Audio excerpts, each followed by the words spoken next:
discipleship journey. Saya kasih dalam Tuhan, minggu yang lalu kita berbicara tentang discipleship fundamental. Bagaimana kehidupan kita benar-benar dikuasai oleh Kristus. Bukan lagi kita yang menguasai kehidupan ini, tetapi Kristus yang hidup di dalam setiap kehidupan kita. Bukan aku, melainkan Kristus. Dari menjadi orang Kristen yang hanya berkomitmen saja kepada orang Kristen yang benar-benar mau disalibkan bersama dengan Dia. Apa artinya disalibkan? Di mana kita menyerahkan kehendak kita, di mana kita menyerahkan kehidupan kita, dan Kristus yang menjadi inti, menjadi esensi dalam kehidupan kita. Nah, hal selanjutnya tentang paradigma di dalam pemuritan yang harus berubah adalah apa yang harus kita lakukan terhadap apa yang Tuhan sudah lakukan bagi setiap kita. Galatia 2 ayat 20 berbunyi demikian. Dan hidupku yang kuhidupi sekarang di dalam daging adalah hidup oleh iman dalam Anak Allah yang telah mengasihi aku dan menyerahkan dirinya untuk aku. Saudara kasih dalam Tuhan, Paulus mengatakan kepada kita, dia begitu menyadari bahwa kasih Kristus begitu luar biasa. Bahkan kasih Kristus memberikan nyawanya untuk setiap kita. Dua hal yang dapat kita lihat dengan jelas di sini, yaitu mengasihi kita dan menyerahkan nyawanya untuk setiap kita. Karena kalau kita berbicara tentang kasih, kasih adalah memberi, Bapak Ibu. Kasih bukan mengambil. Ada banyak dari kita terjebak dengan kasih yang, maaf saya katakan, berpura-pura. Yaitu kasih yang kepengen mendapatkan. Kita mengatakan mengasihi, tetapi bukan memberi. Kita hanya berharap untuk apa yang bisa saya terima. Kadangkala kita berpikir, kasih Tuhan terus bertambah setiap hari dalam kehidupan kita. Nah, saudara kasih dalam Tuhan.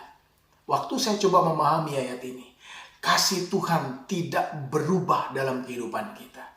Kasih Tuhan gak bertambah dari hari ke hari dalam kehidupan kita. Kasih Tuhan bahkan tidak berkurang dalam kehidupan kita dari hari ke hari. Karena kasihnya sempurna, kasihnya komplit, kasihnya utuh. Saudara tidak bisa mengubah kesempurnaan dalam diri, dalam kasih yang Tuhan miliki. Tidak ada yang dapat menambahkannya di bawah kolong langit ini.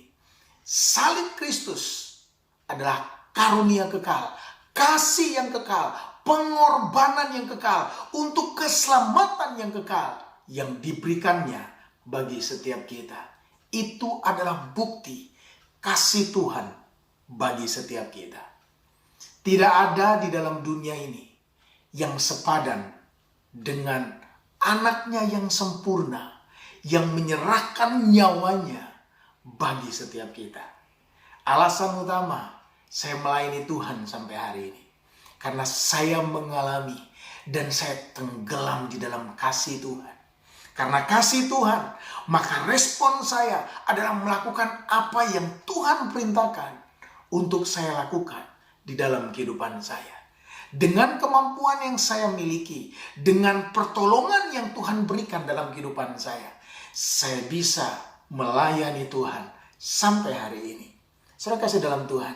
Jadi kalau kita melakukan pemuritan, bukan karena kita merasa itu karena sebagai satu tugas saja, karena sebagai suatu pekerjaan saja, tetapi lebih daripada itu, karena kasih Tuhan yang kita alami dalam hidup ini, sehingga mendorong kita untuk mengasihi Tuhan dengan memberikan yang terbaik untuk Tuhan. Alasan utama kita memuridkan, karena Kristus mengasihi kita, dan Kristus telah menyerahkan nyawanya untuk setiap manusia.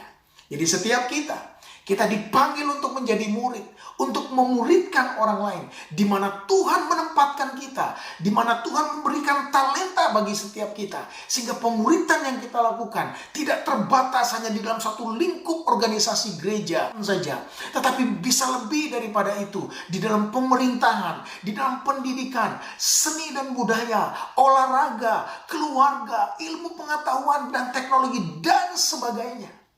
Dari mana kita tahu Tuhan memanggil kita?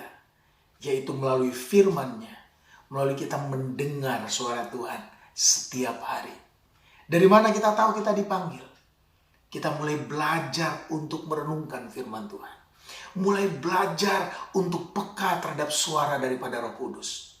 Semua kita diarahkan untuk kita melakukan yang terbaik untuk memuliakan Tuhan. Karena kita tahu bahwa Tuhan mengasihi kita. Bukti kasih nyata daripada Tuhan adalah melalui kematiannya di kayu salib. Kalau kita tahu bahwa Yesus mati untuk kita di kayu salib, hal apalagi yang dapat kita mau capai di dalam dunia ini selain melakukan pekerjaannya menyenangkan hati Tuhan. Saya kasih dalam Tuhan, bukti kasih Tuhan dalam setiap hidup kita bukan hanya kita bisa lihat di mana usaha kita berjalan baik, di mana Tuhan memberikan kesembuhan saat kita sedang sakit, di mana Tuhan menyelamatkan kita dari bahaya, tetapi lebih dari semuanya itu, Yesus menyerahkan nyawanya untuk saudara dan saya. Itu tidak dapat dibandingkan dengan sesuatu yang bisa kita miliki di bumi ini. Kehidupan yang kekal dan tujuan yang kekal adalah di dalam Injil Kristus yang mengasihi dan memberikan nyawanya untuk setiap kita. Mari mulai hari ini kita buat komitmen untuk kita hidup bukan lagi untuk kita, melainkan Kristus yang hidup di dalam diri kita. Kiranya Tuhan memberkati kehidupan saudara. Apapun yang sedang kau lewati, apapun yang sedang kau alami, sadari, kasih Kristus begitu luar biasa dalam kehidupanmu.